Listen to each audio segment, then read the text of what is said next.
Apple yan. Bigay mo yan sa kanya. Saksak mo yan doon sa bibig niya. Tuwa niya yung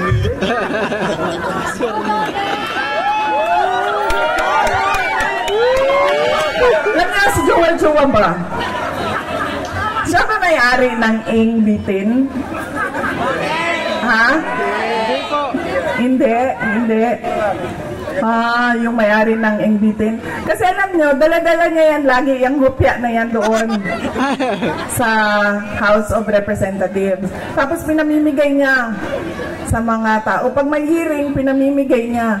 Nung pumunta ako doon sa hearing nila, nakaupo ako doon, tikitan ko iba't ibang kulay ng NBT. Pagdating sa akin, hindi ako binigyan ng hopya.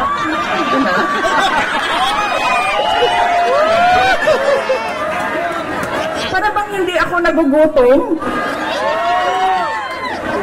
Parang hindi ako karapat-dapat bigyan ng hopya. Tapos, sinasabi niya, abogado siya, nung nandoon ako at pinapaot niya ako, magsumpa ka. Sabi ko, bakit ako magsumpa? Nakalagay sa rules ninyo, ang manunumpa lang ay witness. Hindi naman ako witness nito, research person ninyo ako. So bakit ako manunumpa? Ibobo siya!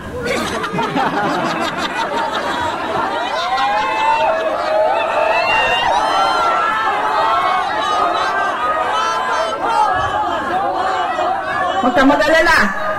Yung Apple na hawak ni Apple ang solusyon. Katalino siya dyan. Tapos, sige na. Huwag na yan si Inday Sara. Hindi sumasagot. Hindi niya masagot. Bla bla bla. Bla bla bla. Tapos sabi ko, okay, sige, walang problema. Pinatawag nila yung mga kasamahan ko sa aming opisina. Walang problema. Sabi ko, anong gusto ninyo? Sige, pupunta kami. Kaya naman namin sagutin yan lahat. Di sige.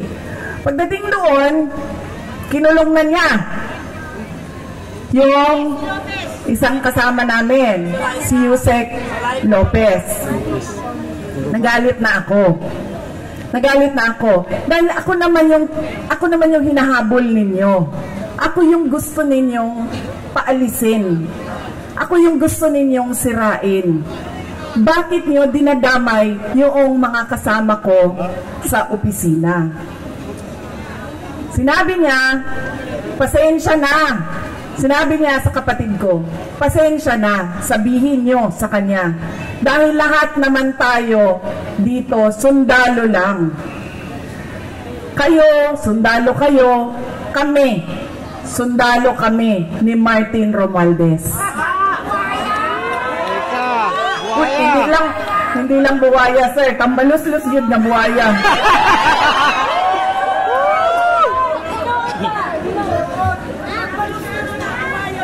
Sinagot siya ng kapatid ko. Sundalo tayong lahat.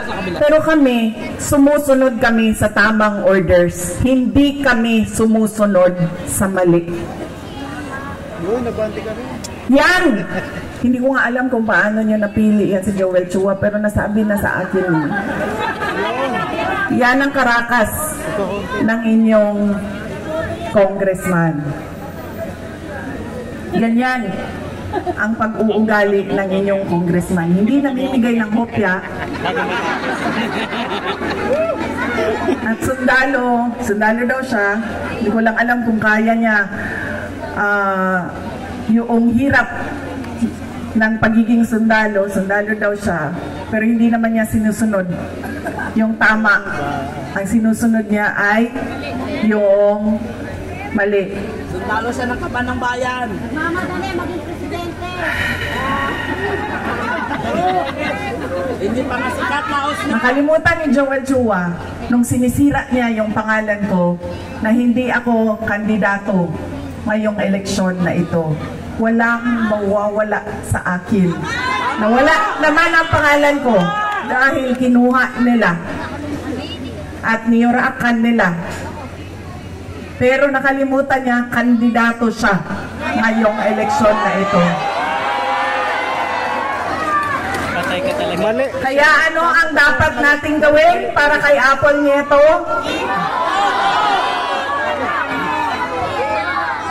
O hindi lang iboto, ano pa ang dapat nating gawin? Ikampanya. Idala sa lahat ng mga presinto at sabihan ang ating mga kasama, bigyan nyo ng 0 yang putang inang Joey Chua.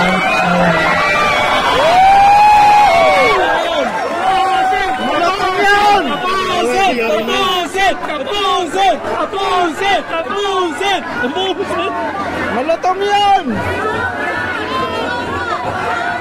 Yan ang gusto niyo eh. Maklawin siya eh.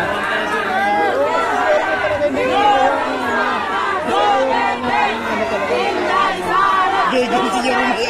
Gigil yan.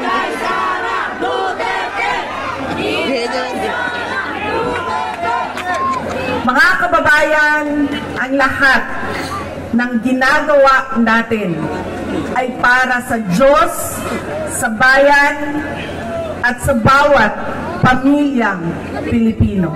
Syukran.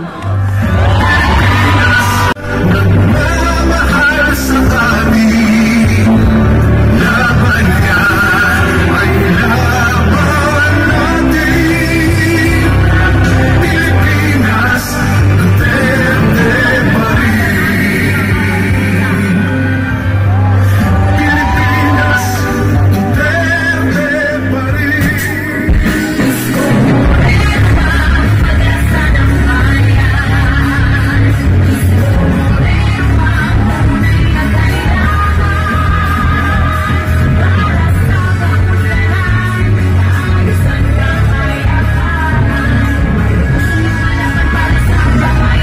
Muli po mga minamahal po namin taga-Distrito 3, palakpakan po namin ang aming Vice Presidente Sara Duterte! Duterte pa rin ang tunay na hindi po ang ating minamahal na Yorme Isko Moreno Dumangoso! Kasama po ang ating pagiging Vice Alcalde Vice Mayor G. Atienza.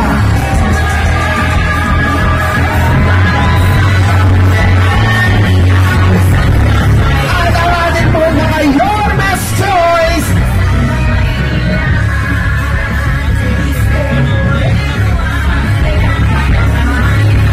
Sa pamumuno po ng ating magiging kinagawan, Congresswoman Apple Nieto!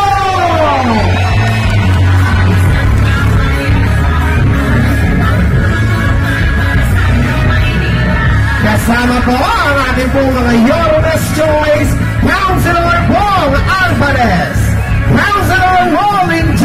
De La Cruz, Councilor Mocha Uson, Councilor Chris Padre, at Councilor Don Serkan.